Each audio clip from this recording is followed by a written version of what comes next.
Hi fellow quilters! So today I'm going to share with you how to make one beautiful quilt block, and then you're going to be able to take this amazing quilt block and make a beautiful quilt with it. This quilt is seriously show-stopping, so simple to make, and you will just love how quickly it comes together. Hi, my name is Fallon and I love to quilt, and in today's tutorial I'm going to walk you through making this one simple quilt block so that you can make a gorgeous quilt from it. So let's jump right into the tutorial. So after getting all of my fabric gathered together and pressed really well, I started to cut it. So I'm going to share with you how I like to cut my fabric, especially fabric by the yard. Alright, so when I am cutting fabric yardage, I always fold the fabric so that selvages are together. This is usually how it comes off the bolt. And then what I do is line up the fold down by me.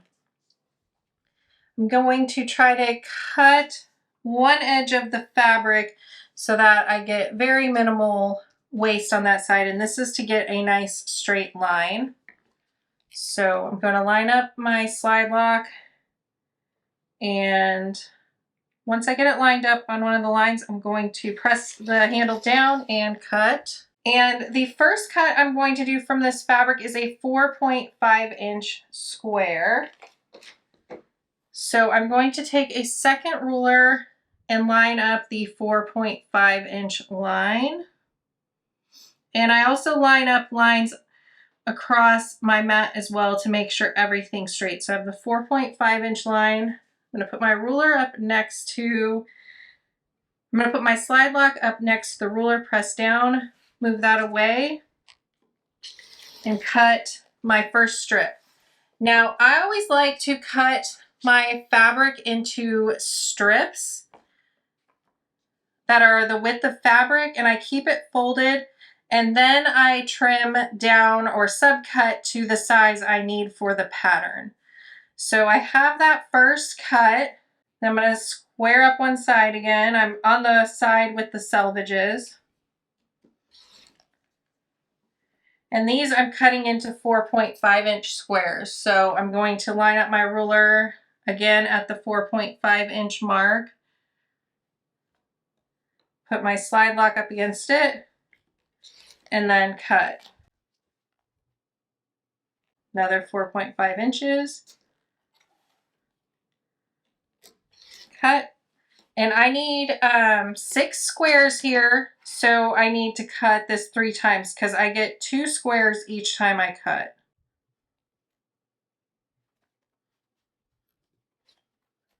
Right, and then I'm going to put this to the side.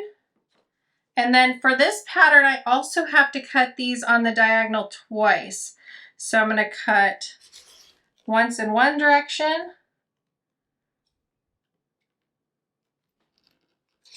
once in the other. And just like that, I have 8 triangles. And then once I cut all the rest of them, I'll have 24 triangles. But that is how I like to cut my fabric. I first cut a strip, and then I subcut it down into the pieces that I need. All right, so I have all of my fabric pieces cut and sorted, and they are all labeled to make it really easy for me to bring this block together. I really suggest labeling all your pieces like I did. If you don't have any marking pins, I do have a tutorial on my channel for them, and I'll link it in the description below. All right, so here are all the fabric pieces that you will need to create one block. We're going to be making 4 flying geese blocks, and they are all different sizes.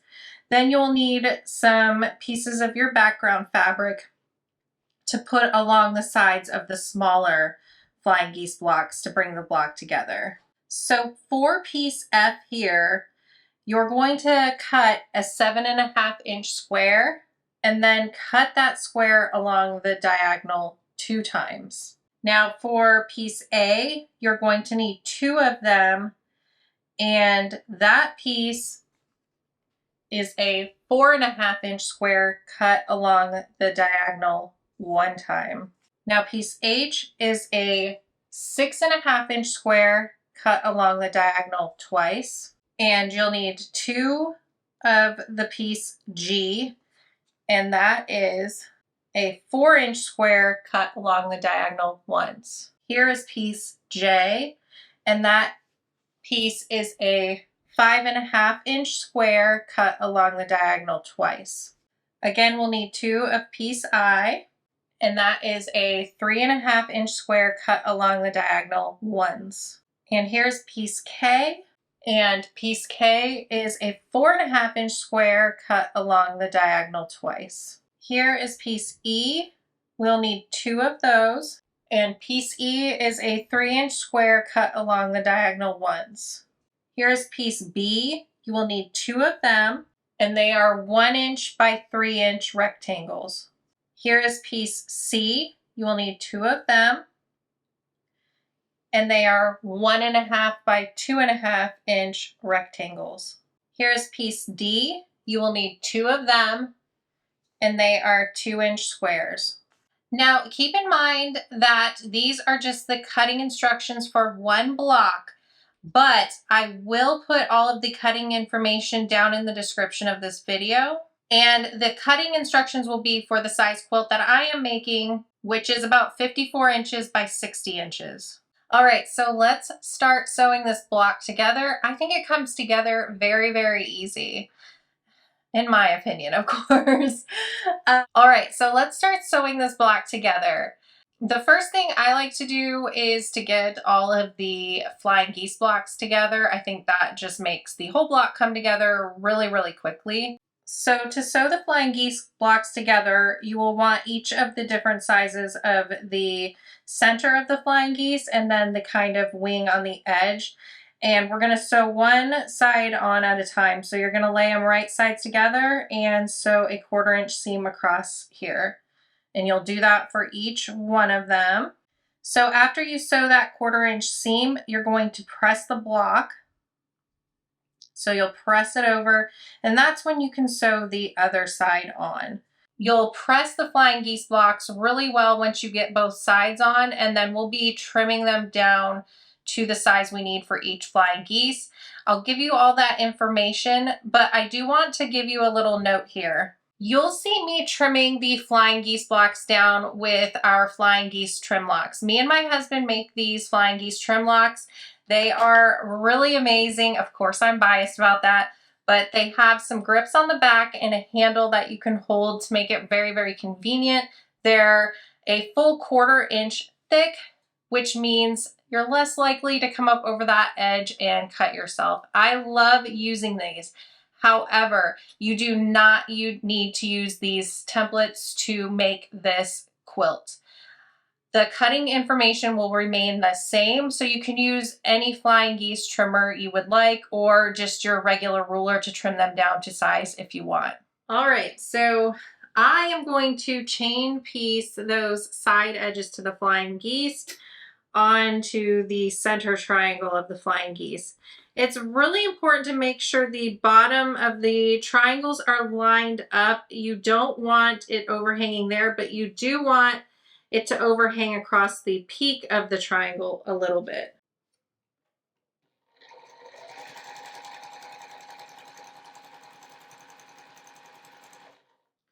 So after I get that first side sewn on, I'm going to sew the next side on. So I'm going to sew the next triangle side on.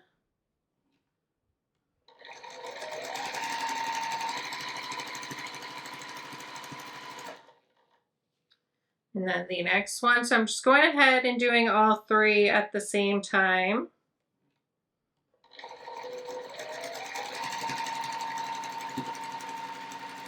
Or all 4. There's 4 of these flying geese.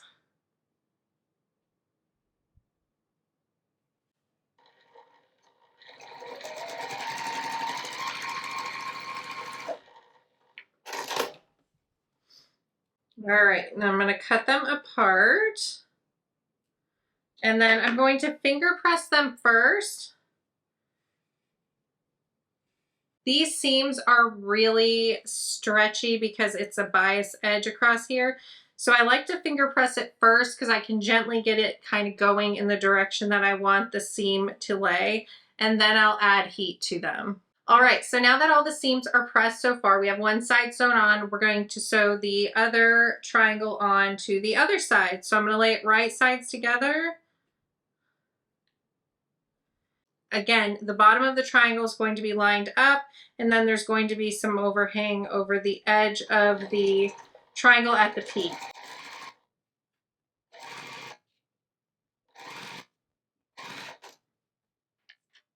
All right, so again, I'm going to finger press that seam over and then add some heat to press it really well. All right, so these are all nice and pressed, but we do still need to trim them down to size.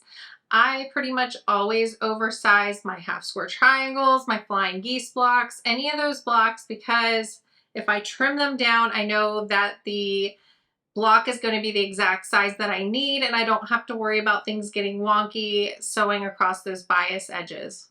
All right, so the first one I'm going to trim down is the smallest flying geese, and that is going to be a 3.5 by 2 inch flying geese. So I'm just going to line up my seams along these etched lines that are on my trimmer here. And then I'm just going to cut along the edges.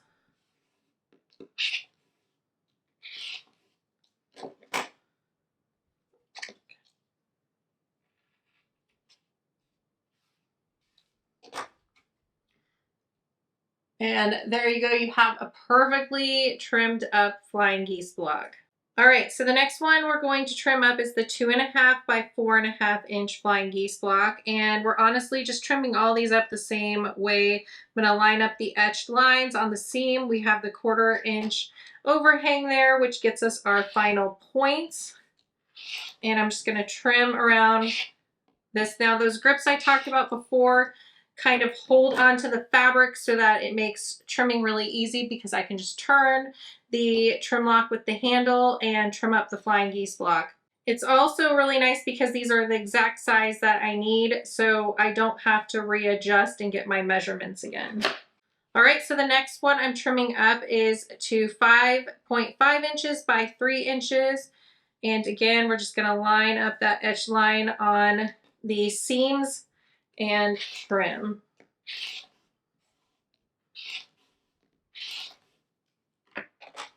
All right, another perfect flying geese block. And the last one we need here is 3.5 inches by 6.5 inches. So line up and trim.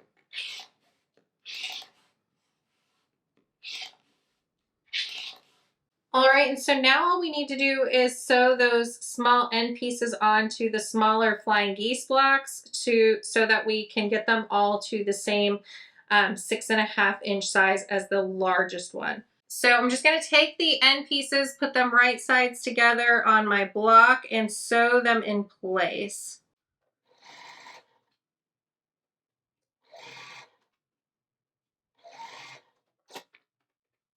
All right, and so now I'm going to sew the other side on.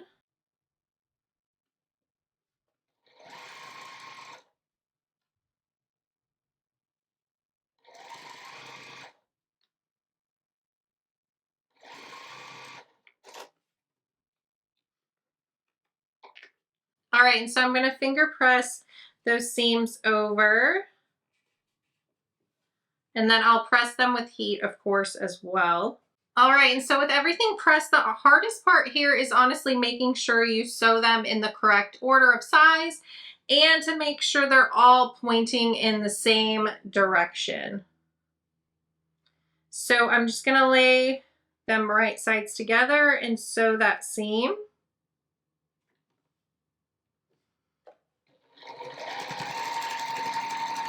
And when I get to the point of the flying geese, I'm just gonna make sure that my needle doesn't go inside of that point. I want it to go just right next to it into the seam allowance so that that beautiful point stays there with the flying geese. So I just like to keep an eye out for that when I'm sewing at this point.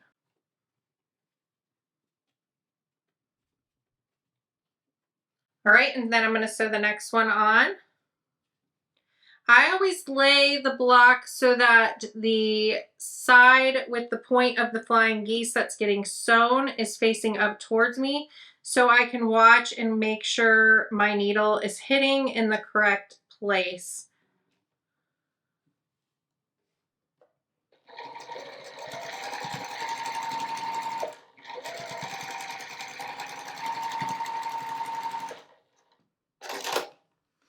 All right, so that time I kind of let go a little bit, and you'll see that the point is kind of farther away here. Like there's a little bit of a gap. So I can either decide right now if I'm okay with that or if I want to pull the seam out and resew it. It's close enough for me that I'm okay with it. I feel like once this all comes together, it's not going to be noticeable. But you know, if it bothers you, rip it out and sew it again. So we're going to sew the last one on there.